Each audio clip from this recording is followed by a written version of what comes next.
Hello, everybody, and welcome back to the CirclingSeattleSports podcast. I am your host, as always, Charles Hamaker. Today, on episode 137 of the show itself, Seattle interview series number 40, I have Marley Canales. Did I say that right? Did I botch it?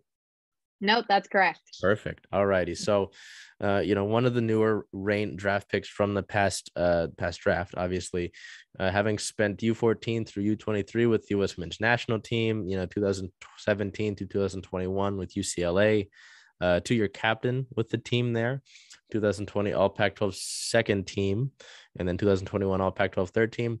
How you been? I mean, I know we're kind of getting close toward the beginning of when players are supposed to report. How has it been for you, since you've been drafted until this point, whether it's training or just, kind of knowing the fact that you've been drafted? Yeah, it's very exciting. Honestly, going into the draft, I didn't know where I was going to end up. But I'm so thankful for the Rain and Laura Harvey for giving me this opportunity. And I'm from San Diego, so I did stay pretty close for college. So I'm really excited for this new chapter in my life. So just get it out of the way. Would it be better to pinpoint for you where, you first started playing soccer or where the love of the game began? Because in speaking with your teammate now, Lauren Barnes, she said that love is kind of, in her career, it's kind of come on and off, right? Is that a similar case for you, or how is your story, really taken place with the game of soccer itself? Yeah, I think that I fell in love with the game as soon as I started playing. My dad played soccer and my older sister played soccer, so it's just been in the family, and so it was just automatic that I would start playing as well. And so I started playing when I was about 3, and I just loved the game. I was obsessed with being like my older sister, and so I saw her trying out, and like I said, I knew I wanted to. So I've loved the sport since I was that age. And yeah, I mean, I think it's very fair to say that whenever you play a sport for now about 20 years, there's ups and downs for sure. I tore my ACL my junior year of college, and that was, as many soccer players know, it's very, very difficult. But thankfully, that time away from the sport made me love the game so much more and miss the game so much. So it was a blessing in disguise, that injury. And now, ever since then, that was about 2 years ago, I have been full go on this sport and just looking forward to starting my professional career. I do want to talk about, well, you've already addressed the ACL, so I don't have to worry about that anymore, I guess. What was your reaction to the awards that you won at the high school / club level? And did it affect you at all, your mindset as a player?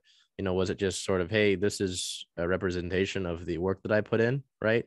Was Mhm. this something that I'm just playing the game? I don't really care, 3-time NSCAA Youth All-American, 2014, 2015 California Gatorade Player of the Year finalist, 2015 CIF All San Diego Player of the Year. Did that, what did that have any impact at all on you? Or is it just sort of, hey, I'm playing my game. Those are not my main focus. Yeah, I don't think that those accolades have ever really been my focus. I think that my love for the game and my drive and competitiveness is really what I look forward to going on the field. I look forward to going to training and putting in the work. And I think anytime you can get your work recognized is always nice, for sure. But I mean, those aren't necessarily things that I am focused on or always reading about or stuff like that. I love to compete and I love the grind of the game and the sport. So that's really just what I have been always focused on my whole life. My dad trained me basically my entire life, and he kept me very grounded. So I credit that a lot to him. And so yeah, I'm very thankful and honored for those awards. But again, I just love to play the game. So that's really just what I go out and do. So with moving that to the national team, the time that you spent, with the national team throughout the years, uh, how would you describe the time that you've spent with the national team and perhaps any lessons that you've taken, or absorbed while you've been there? Yeah, it's been such an amazing experience representing the US and the Crest. And it's very cool because now I see players that I played with when I was U14, U15, U17 on the national team. and they're already in the NWSL. They've had incredible college careers as well. And so it's very cool just being able to make those connections at such a young age, because you make those connections because you're all there for the same reason. They all love the game. They're all very, very talented. And so now it's just cool, because we used to always talk about, we want to play professional soccer. And now it's very cool to see some of my teammates on the Reign, like Alana Cook and Ali Watt. I played with them in the U20 World Cup, and I'm so excited to be reunited with them. So yeah, I mean, playing and being coached by some of the best coaches in the world has just been monumental for my development, starting at a young age, for sure. So you talk about a few of your teammates, not those two examples specifically, but what are your thoughts on some of the other teammates of yours that were called into the U23 camp, with Claudia Dickey, Laura Ivory, and Alyssa Melanson?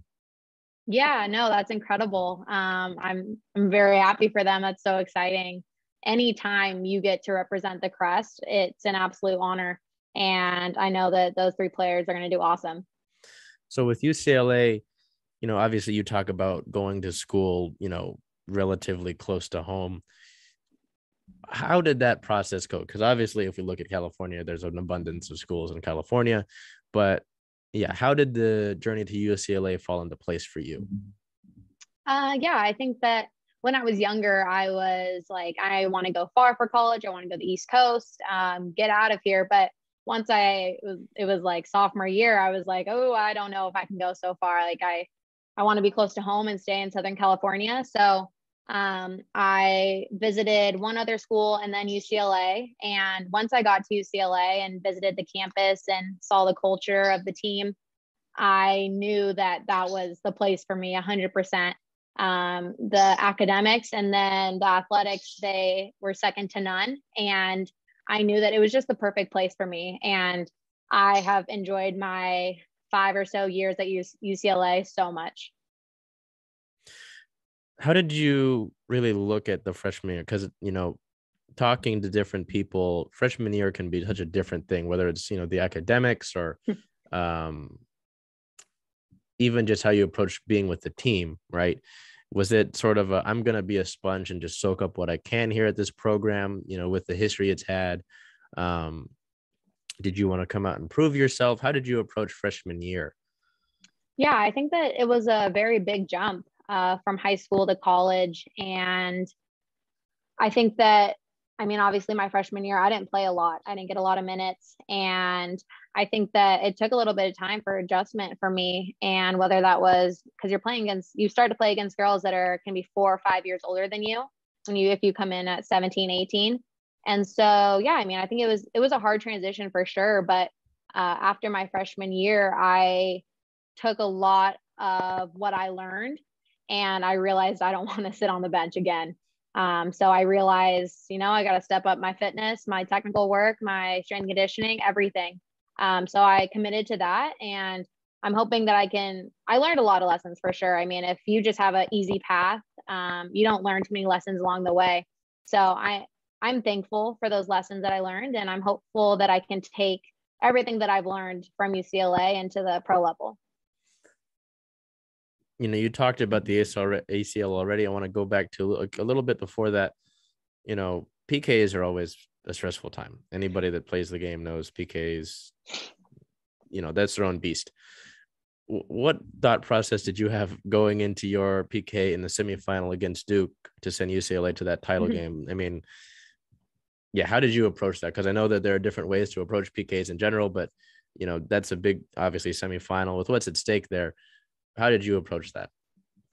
Yeah, I think that if you look at that game, I didn't play a minute and the team went into obviously overtime, double overtime, and I didn't touch the field at all. And so when the time came, our head coach, Amanda Cromwell, was asking players who wants one. And I rose my and I look back, I think, wow, that was pretty impressive for me to do just as a freshman. I mean, right now it's kind of like, oh, wow, I can't believe I did that, but in the moment I was just like, I had been taking them well all year in training. And I was like, I have nothing to lose. My team's worked so hard and I believe in myself. And so I wanted to be put in that position to help my team get to the final, whether I played or didn't play. And so I'm thankful that my head coach, Amanda, believed in me enough to put me in that situation. And yeah, I mean, I stepped up, and whether it was fake it till you make it or just believe 100% this is going in no matter what, that's what I did. And so it's a special moment because a lot of people see it as game winner. Yes. But some people don't know that I didn't play a minute in that game. And so that does make it a little harder, mentally for sure. But looking back, I mean, I'm proud of myself for stepping up in a moment like that. If I have to make you pick, is there a certain tournament run that means the most to you over your time at UCLA, or is it just sort of just they all mean you can't really compare that sort of thing? Yeah, I mean, it's hard. I think that I'm pretty sure every year. So I think I don't know if I played 4 or 5 seasons, honestly, because of the COVID season, but I'm pretty sure every year in the postseason we got knocked out at a different stage. So whether it was in the final, we lost to Stanford, semifinal, Elite Eight, Sweet 16. So we really did lose at every level, which is a bummer because we were so close many times. So that I'm gonna hold on to that one for not being able to bring back national championship for UCLA. But I don't know. I mean, I think that the team was so special, whether we won the national championship or not. I mean, you look at some of the players that were on that team, and they're some of the best in the world. And now some of them are in the NWSL and some of them are playing overseas. And so, I mean, regardless, it doesn't matter if we were on that day or not. But I've played with some of the most special players, and I'm so thankful for that. Is there a favorite moment or game that you can take from your time at UCLA, whether it may be that game against Duke with the semifinal, or again, is that something that, it's just over the time at UCLA, just appreciative of what you were able to accomplish and the people that you're able to meet? Yeah, I think that I've made some of my best friends for life at UCLA, whether they're my teammates or other athletes at the school. I think that playing against USC was always the biggest stage for UCLA, any UCLA athlete. I mean, you put them against USC, it's going to be a battle every time. So I never lost USC at my time at UCLA, so I hold that close to me. But yeah, I think it was my junior and senior year. I mean, we would go into single overtime, double overtime against them. So games like that is just absolutely what I live for. Just having a lot of fans and everything being on the line. So those games I'll never forget. And then, so off the field, in a way, what inspired you to pursue a master's degree in transformative coaching and leadership? How did that fall into the cards? Yeah. So once I tore my ACL, the season that I was going to have to come back for was going to be the season that got canceled due to COVID.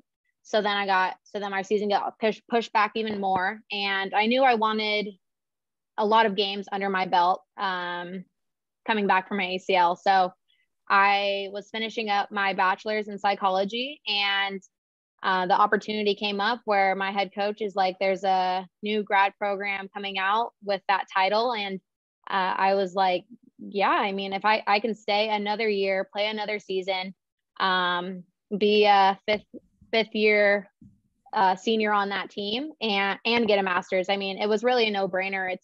Your education stays with you for life. And so to get a bachelor's and master's from UCLA is just absolutely so special to me. So I applied to that program, and it has honestly been one of my best decisions because just with a program like that at UCLA, it revolves a lot around John Wooden. And, we have some programs at UCLA through athletics that teach you about John Wooden and his pyramid of success. But that program really dove into his philosophies, his coaching mindset, and then a bunch of other incredible coaches.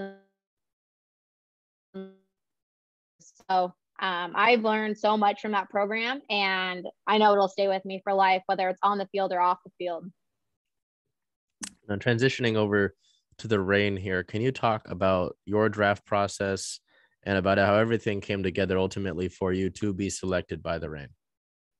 Yeah, so I had talked to a couple different teams leading up to the draft after my college season. And honestly, going into draft day, like I said, I had no idea where I was going to end up. Draft day is crazy and everyone has their own story and situation.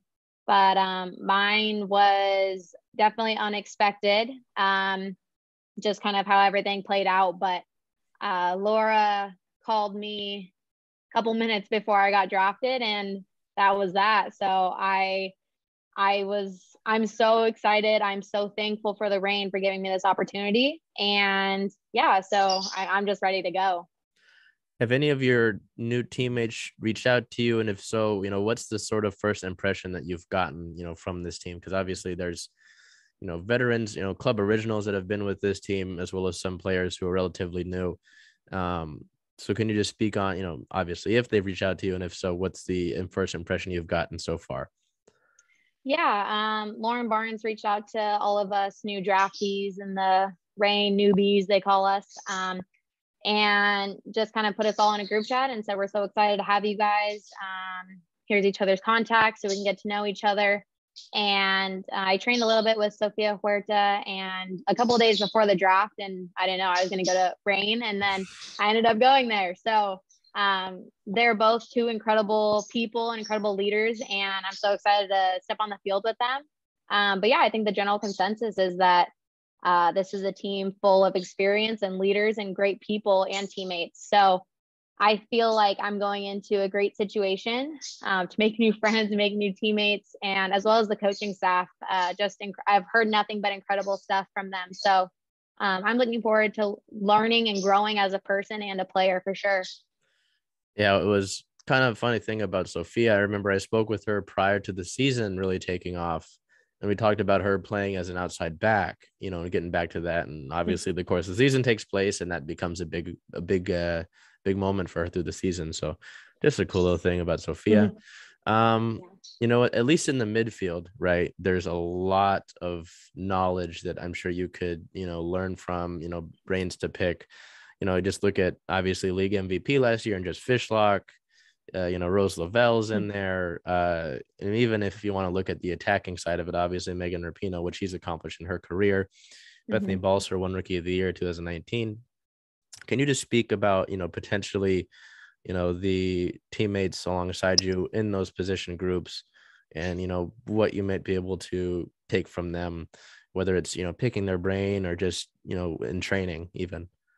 Yeah, definitely. I think that it's going to be a huge learning experience because those are some of the best players in the world, let alone in the league. And so I am absolutely just planning on being a sponge and just taking everything in, whether that's on the field and off the field, just how to be a professional athlete and professional soccer player. So yeah, I mean, I think that, like I said, I'm stepping into a great situation with a great group of women that have helped change the game of women's soccer in the US. So I'm so excited to just get up there and start learning. With that being said, I always put, socials in the bio, in the description, and then with the Reign, I've always been putting the season ticket link down there.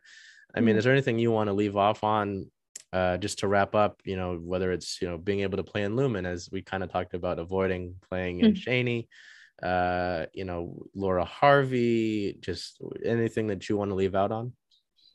Yeah, no, I think that this team is going to be a very special team again. They obviously have a track record of being great and playing a very good style of soccer. So I think that this season is going to be a lot about growth and with our coach, Laura Harvey, leading the way. So I'm very excited to get up to Seattle. I go up there in about a week and a half. So I know all the women will be ready to go and just very excited. That being said, I want to thank you for your time and excited to see how the season plays out from the press box. Yep, definitely. Thank you so much.